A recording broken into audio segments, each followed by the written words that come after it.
I have a quick question. Do we love Black Americans more than we hate Somalis? Do we love Black Americans more than we hate Asians, Latinos, or anybody else?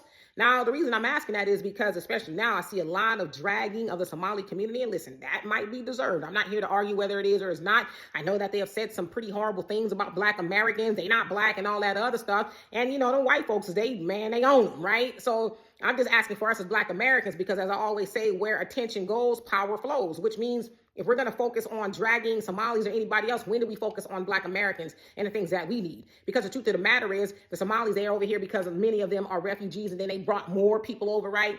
But that they're here, they got a stronghold there in some parts of Minnesota where they have politicians, they have police officers, they got businesses and things like that. Well, what does that sound like? That sounds like what Dr. Claude Anderson has been telling us to do, right? Buy into policing, politics, the judicial system, the media, own and operate businesses, education, and all that. They're doing that. That's what we've been told to do. But the problem is because we are so distracted that we can't focus on doing that. So it's like, okay, because honestly, as Black Americans, there's a whole lot of people we could and should drag for the way that they've done us. But at what point do we say, okay, we're going to stop dragging everybody else right now? We're going to table that. How about that? We table that. Table it means that we're going to put it on the back burner. Not that it's going to stay there forever, but when we're done doing what we need to do, or at least get to somewhere, then we can say, all right, we can commence to the dragging.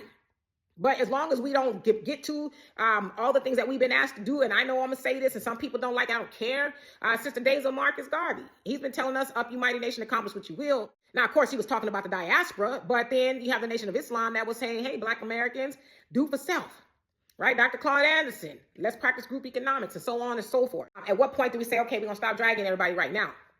Because I don't care what nobody say. You can drag people, but if you broke and you dragging people, you just dragging people. You ain't dragging people and you ain't dragging no money behind it. You broke.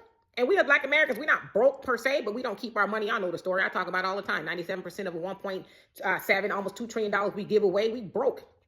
But we spend time dragging people instead of saying, hey, man, you know what? The Somalis, they got what they got coming to them because they have been very, cantankerous toward Black Americans and everybody else. Let them handle that, right?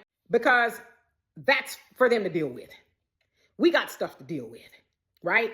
So at what point do we say as Black Americans, hey, let's get somebody in office that's really going to be for Black Americans, not just but actually doing something. That's actually going to spend more time talking about the plight of Black Americans than they do illegal immigrants. See, when we stop dragging everybody else, we can say, nah, you want my vote, but tell me why you should get it. What are you going to do for me as a Black American as well as you're going to try to do for everybody else? Because you can't get in office, especially if you're a Democrat, without the Black American vote. So what do I get from it? When are we going to start having the conversation of, oh, okay, let's buy back the block. Let's start our own school so we don't keep hearing these stories about our babies being terrorized in this, supremacist school system. When do we start having those conversations? When do we start creating our own jobs and we can stop saying, oh, well, I tried to get a job with the Mexicans or the Asians and they told me no? When do we start having those conversations? So again, back to my original question. Do we love Black Americans more or do we hate everybody else more? Because for me, I'm not about to be spending time hating everybody else while our stuff needs the attention.